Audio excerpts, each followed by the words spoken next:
home at night, you hear a glass break, and you realize someone's come into your home. Do you tell that home invader you're armed, or do you stay quiet? In this video, we'll talk with noted criminal defense attorney Tom Grieve, and we'll break this question down. But first, a quick reminder. We have a gun giveaway going on right now, and you can enter for free, but it ends really soon. Just click the link in the description down below to reveal which brand new gun you could win. All right, Tom, do you announce to this home invader, hey, I got a gun, get out of my house? Or do you lay quietly and ambush him? Right. Probably not the wording I would use in court unless I'm the prosecutor.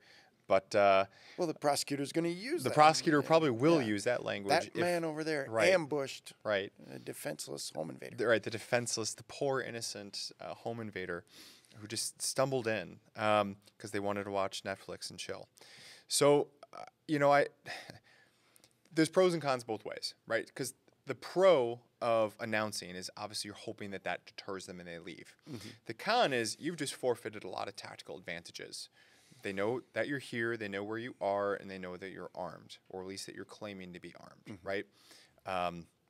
From a legal perspective, I suppose at least if you do announce, you have now stated, I'm here, I'm not defenseless, and if you advance, something bad's going to happen, right? Mm-hmm. So at a minimum, it does kind of lay that groundwork of, look, here's the red line, buddy, that you got if you keep advancing. So from a defense attorney perspective, if I'm in court, would I rather have a client who's announced or not? I mean, this side of castle doctrine, it's probably better to have a client who has announced.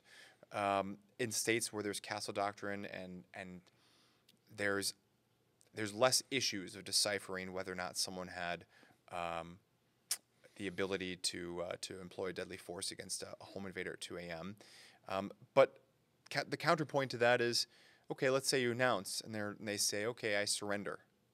Yeah, now what are you going to do? Or, I'm just here for help, and they're not here for help. Yeah. Right? Oh, my buddy's sick. Can you come out and help me? Okay, so does that now rebut the fact that you could use castle doctrine? And they're lying. They're going to stab you the second you come around that corner or shoot you or whatever, right? Yeah. You now just have muddied the waters significantly. The upside is that maybe if that was your 22-year-old son back from college break and he stumbles in drunk at 2 a.m., hopefully we've eliminated the fact that you're going to use deadly force on someone that wasn't there to harm you. Yeah. So both from a tactics perspective as well as from a legal perspective, I think that it's summed up as it's a mixed bag both ways. Mm-hmm. And some of it, to some degree, is going to depend upon what the local laws are in your jurisdiction, what's the presence of castle doctrine, what are the deadly force laws, and so forth. As a defense attorney, would I rather have a client who announced? Probably yes. Mm-hmm. But does it also introduce risk for significantly muddying the waters to the point where deadly force and castle doctrine may be off the table because the bad guy knows how to play the system? Maybe. Not saying yes, I'm just saying maybe. And as we're talking about the tactics of defending yourself from a home invasion, lots of different scenarios. And I'm sure the people in the comments section are going to, yeah, but what if? Yeah, but what if? As I laid out initially, folks, you're getting ready for bed. You're upstairs in your bedroom, and it's later at night, and you hear someone coming into your home. This is not that you're sitting at the kitchen table and someone kicks in the front door and you have to immediately jump into action. At this point, I really don't want people creeping around the house trying to find this guy. You're not going to go clear the house by yourself. Right. So yeah, stay in the bedroom, stay wherever you are, or get to the safe space that you've planned out. You get to your kid's room and you're going to defend that position there, and certainly holler out, I know you're here. I've called the police. They're on the way. I am armed. If you come any closer, I will shoot you.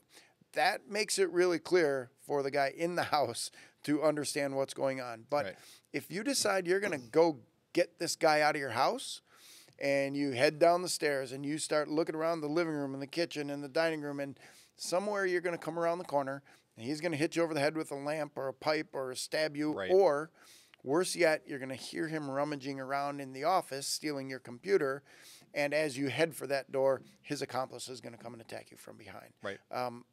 So I want people to turn on the lights so they can identify the bad guy. You know, we call it a shot in the dark for a reason. I don't want folks, you know, shooting down a hallway, a darkened hallway. I want a flashlight or lights on in the hallway or something like that. Good policy from a legal standpoint. I think you're nodding your head. You're going to say yes? Yeah. I mean, you introduced a whole new layer of variables here of basically, do you protect the upstairs hallway and presuming that your entire family's upstairs and you're covering this the only way, you know, up and down the stairways? Or do you go, in effect, ready to counter ambush the bad guy? Do not counter ambush the bad guy, both from a, you know, a tactics perspective. That just sounds like an incredibly bad idea, as well as from a legal perspective. Even if you're in a state with very strong castle doctrines, you're still introducing some variables by doing that. I would much rather have, and this is kind of a good lens, I think, to analyze these kind of questions from. I would much rather have a client who's defending the top of the stairs where all their kids' bedrooms are, rather than the client who is clearing the house room by room by room and finds the bad guy hiding, you know, behind the water heater. And now you've got a problem. Yeah. You've got a lot of problems at that point. My suggestion, guard that top of the stairs, call 911. Ideally, your spouse or significant other isn't, so that you don't have split attention. Ideally, if your kids are old enough, everybody's got an action plan. If you know what you're doing, you're sheltering in place, you're not sheltering in place. Whatever it is that makes the most sense given your house layout, that's what you're doing. You're going with it. Always good insights, Tom. Thank you very much. I think this will help folks at least develop that plan. Folks, I want to thank you for watching all the way to the end of this video. And I will remind you once again, we have a gun giveaway going on. All you have to do is click in the link below to reveal which brand new gun you can win. I'm Kevin Michalowski, Director of Content for the U.S. Concealed Carry Association. And if you want to see more videos like this, please like this video and subscribe to this channel. YouTube is actively suppressing firearms videos, and we need your help to defeat the algorithm. Stay safe, and we'll see you in the next video.